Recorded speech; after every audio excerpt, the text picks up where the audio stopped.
Üdvözlöm a nézőket, Tomix 20 vagyok, ez itt a Nézés lóhere. kritikám. Kezdjük az elejéről. Először a feladat megfogalmazása okozott nekem problémát, hogy mi az a megható, megindító. Aztán tovább olvastam a leírást, és kezdtem megérteni, miről is kéne videót készítenem. Így esett a választás a School Days-re. Fú gyerekek, abba belekezdtem, de inkább ne kezdtem volna. Mindegy, nem erről lesz szó. Mint ez a videó címében mindenkinek nyilvánvaló már, a méz és lóheréről készítettem a kritikámat, melyet a GC Staff készített és műfaját tekintve Josei. A múltkor beégtem a műfaj meghatározással, úgyhogy most is betettem egyet. Azt jelenti, hogy felnőtt nőknek szól.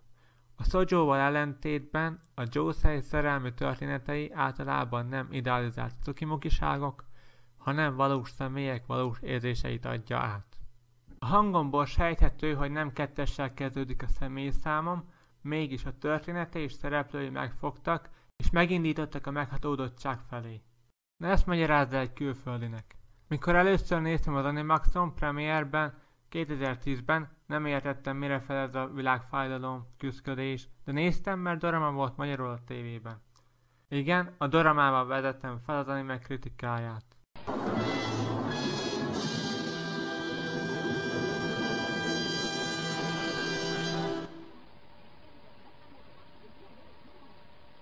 Aztán egyetemista lettem és újra megnéztem. Teljesen más volt a hatása. Addig nem érti meg az ember, amíg nem egyetemista.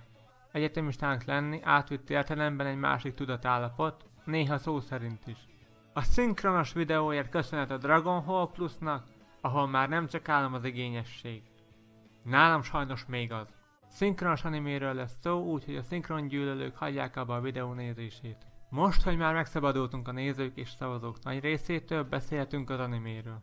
Az anime és a dorama története megegyezik, inkább csak a szereplőkben van különbség, erről később lesz szó.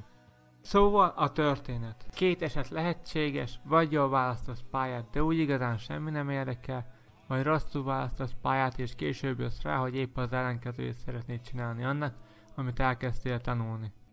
Az első esetről szól az anime, a második pedig velem esett meg, úgyhogy mivel nem magamról készítek kritikát, ezért gondolkodjunk az első eseten. A főszereplő Takemoto Yuta, egyetemista építész hallgató. A történet során próbálja elkészíteni a szakdolgozatát, mégsem tudja, mi legyen az. Nem tudja környezetében megtalálni azt, ami igazán érdekelné, hiába is keresi. Azért jelentkeztem az egyetemre, hogy kezdjek valamit magammal, de igazából még egyáltalán nem gondolkodtam el azon, hogy hol és mit akarok dolgozni majd. Le is letettem a titkot, vele azonosultam.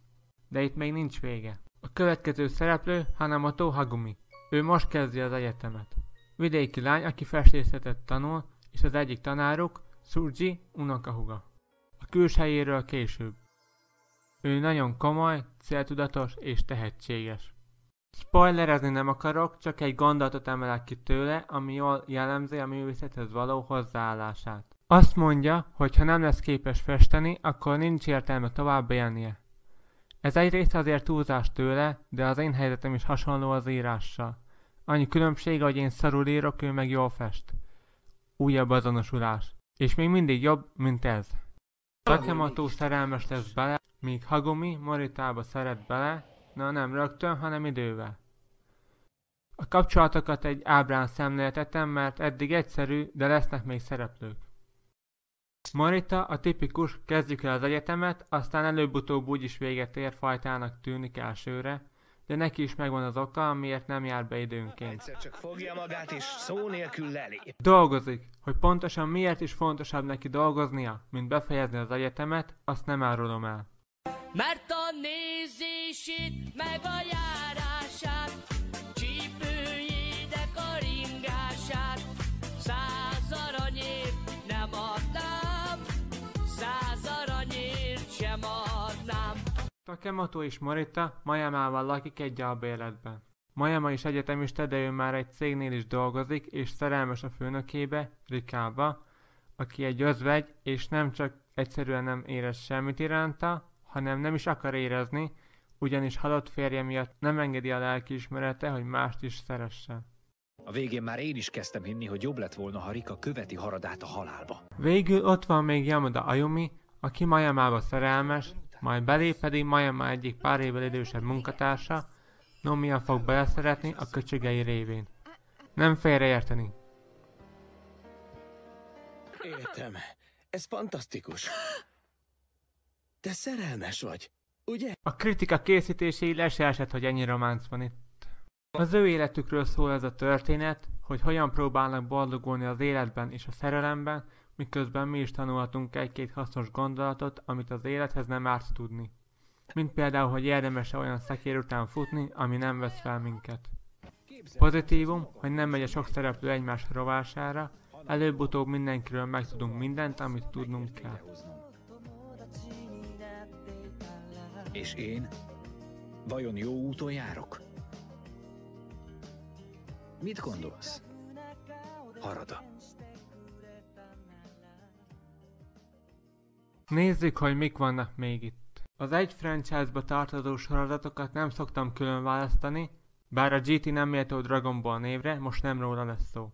Az anime mindkét sorozatáról szól a kritika. Nincs is bennük különbség, a második sorozat nyilván folytatja az első történetét, mivel mindkettő egyazon mangából készült. Ha az első sorozat után azt hiszed, ettől jobban már nem lehet drámázni, akkor elmondom, hogy a másodikban sikerül. Miért? Nem értem. Van még belőle háromféle dorama.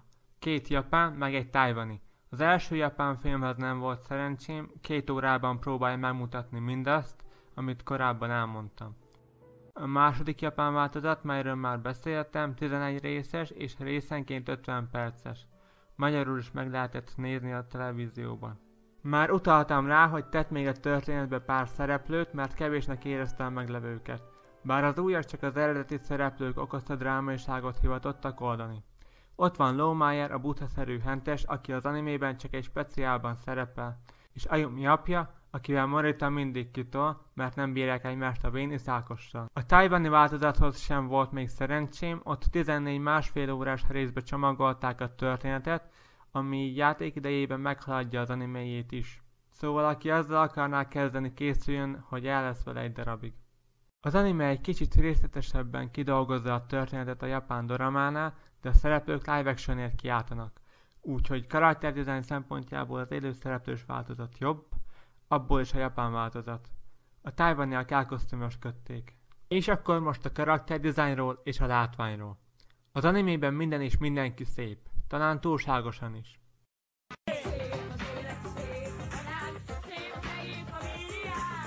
A szépet meg nem úgy kell érteni, hogy nagy csöcsűek a lányok, hanem a mangához hű. Hű, a manga pedig így néz ki. A legszembetűnőbb Hagumi. Na, az ő karakterdizájnja esetleg zavarónak tűnhet, ha nem hasonlít például egy általános iskolai szerelmedre. De ez a kritika még mindig nem rólam, hanem az animéről szól. Egyébként a tájak szépek, és a vicces jelenetek humorosabb rajzolása is eléri célját. Még itt ki kell emelni az openingeket, mivel stop motion technikával készültek, és a teremtett világon semmi közük az anime történetéhez, vagy karaktereihez. Esetleg a másodiknak a szobrászathoz, de nekem tetszettek.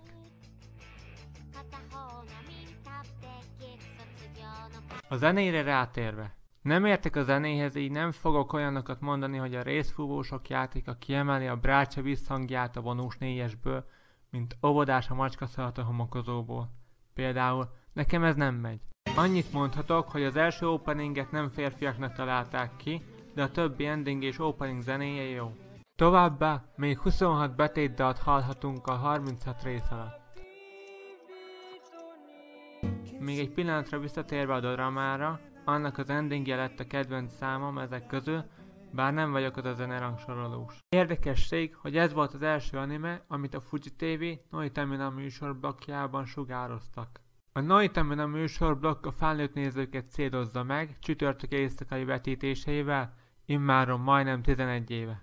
Neve az animation szó megfordítása. Olyan animéket vetítettek még benne, mint a Paradise Kiss, Nodama Cantabile és a Psychopath. Érdekes még, hogy a magyar változatban elveszett a címek fele, mivel japánul és angolul 2 címet kapott minden rész. Az egyiket az előzetes végén, a másikat pedig a rész elején.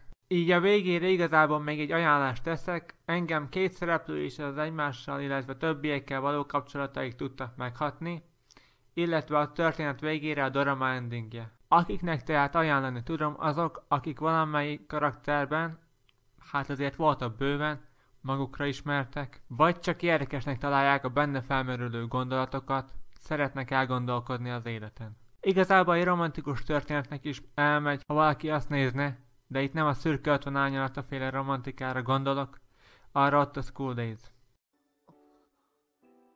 Én nem szeretkezem. Én baszok. Durván. Nem ajánlom azoknak, akiket az előfelsoroltak hidegen hagynak, és biztos lesz olyan, akinek a rajzolása sem fog tetszeni. Továbbá, ha még soha nem álltál nagy döntés előtt vagy után, akkor ez nem neked való, ahogy régen nekem sem volt való. Ez volt a Méz és lóhere. kritikám, Tomix 20 voltam, köszöntem a figyelmet.